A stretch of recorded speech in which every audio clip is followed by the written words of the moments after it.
မင်္ဂလာပါဂရေကျွဲ YouTube Channel မှာပြန်လည်ကြိုဆိုပါရစေ23ရက်6လ2026ညနေ4ခွဲခဏများကိုကျွန်တော်တင်ပြပါမယ်မနေ့ကလည်းကျွန်တော်ပေါ်မှာနေတိုက်ကဏ္ဍတင်ပေးပြီးတော့ဒီနေ့ကစပြီးတော့ခွန်ရှိကိုအခွေ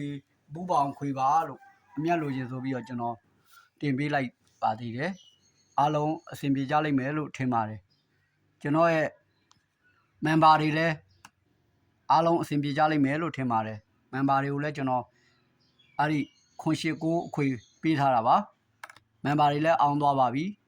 public ကိုပေးထားတဲ့6ပတ်တီလည်းအောင်သွားပါပြီဒီတစ်ပတ်ကတော့ member လည်းအောင်သွားပြီ public လည်းအောင်သွားပြီကျွန်တော်မနေ့က TikTok မှာလည်း public ကိုလည်းခွန်ရှိကိုအခွေပါဆိုပြီးတော့ကျွန်တော်တင်ထားပါတယ်ကြည့်ရှုသူ9000ကျော်ရှိပါတယ်အားလုံးအဆင်ပြေကြလိမ့်မယ်လို့ထင်ပါတယ်ကျွန်တော်အခုလဲကျွန်တော် TikTok မှာဒီညနေရစပြီးတော့ဂျန်နဲ့ဒီညနေရောပါဝင်ဆိုရင်9ကြိမ်ရှိပါသေးတယ်တောက်ကြနေစီဆိုရင်အဲ့9ကြိမ်မှာအပူးကို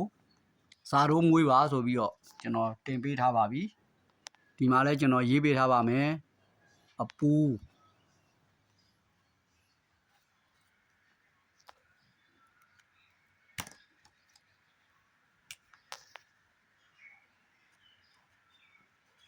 ဇာတို့မွေးဒီညနေရစပြီးအပူးကိုဇာတို့မွေးပါကျွန်တော်ဒါပေမဲ့နေတိုက်ခဏလေးတော့ကျွန်တော်ဒီမှာတော့ပြပေးပါဦးမယ်ဒီမှာကကျွန်တော်တွေ့ထားတာလေးတွေကိုပြပါမယ်ဒီ9နဲ့ဒီ6နဲ့က96က1ချိန်မှာဒီမှာ66လို့ထွက်တယ်မှာ96 1ချိန်ဒီမှာ16 1ချိန်မှာ31လို့ထွက်တယ်ဒီမှာ34 1ချိန်မှာဒီမှာ39လို့ထွက်တယ်ဒီတစ်ခါက23 1ချိန်မှာဒီမှာက23 1ချိန်မှာအဲ့ဒီမှာကျွန်တော်အပိတ်နဲ့ထိတ်ကလေးကိုထပ်ပြပါမယ်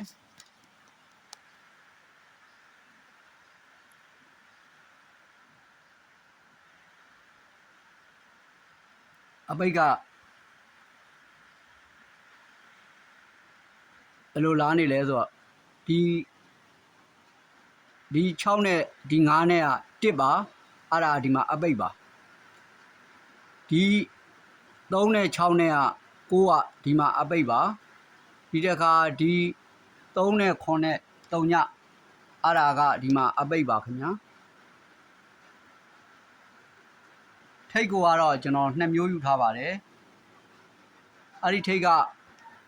ဒီ9နဲ့ဒီ3ညနဲ့9ဒီ6နဲ့ဒီ3နဲ့9ဒီ1နဲ့ဒီမှာ8နဲ့9ဆိုပြီးတော့80ဆိုပြီးတော့တင်ထားပါတယ်နောက်တစ်ခုကကြတော့ဒီ36နဲ့ဒီ3ညနဲ့9ဒီ24နဲ့ဒီ3နဲ့9ဒီ63ညနဲ့ဒီမှာ3မှ9ဆိုရင်30လို့ကျွန်တော်နောက်တစ်ခုထပ်တွေ့ပါတယ်အဲ့ဒီမှာကျွန်တော်အပူလဲတွေ့ပါတယ်အပူကကြတော့မနေ့ကကျွန်တော်ဒီမှာ public ကိုမပြလိုက်ရဘူးအဲ့ဒါဒီ6ရယ်ဒီ9ရယ်ဒီ6ရယ်က1ဒီ3ရယ်ဒီ8ရယ်ဒီ3ညရယ်က1ဒီ3ရယ်ဒီ9ရယ်ဒီ3ရယ်က1ဒီမှာ9ရယ်6ရယ်ဒီမှာ3ညရယ်မှာ1နောက်ဘက်ကလည်း3ညရှိတော့3ည3ညဆိုတဲ့ခဏပေါ့အဲ့ဒါကြောင့်ကျွန်တော်ကအပူကိုဒီနေ့ကစပြီးတော့အပူကိုဇာထိုးလိုက်မွေးပါလို့ဒီတော့မှာအပူထွက်ဖို့95%သိကြပါတယ်မနေ့ကခွန်ရှိကိုအခွေလိုပါပဲအဲ့ဒါကြောင့်အားလုံးအဆင်ပြေကြအောင်ကျွန်တော်အပူကိုဇာထိုးမွေးပါဆိုပြီးတော့တင်ပေးထားတာပါအားလုံးအဆင်ပြေကြလိမ့်မယ်လို့ထင်ပါတယ်ဂရေကျွဲ YouTube Channel ကိုလည်း Like and Subscribe လေးနှိပ်ထားကြပါအားလုံးကျေးဇူးပါခင်ဗျာ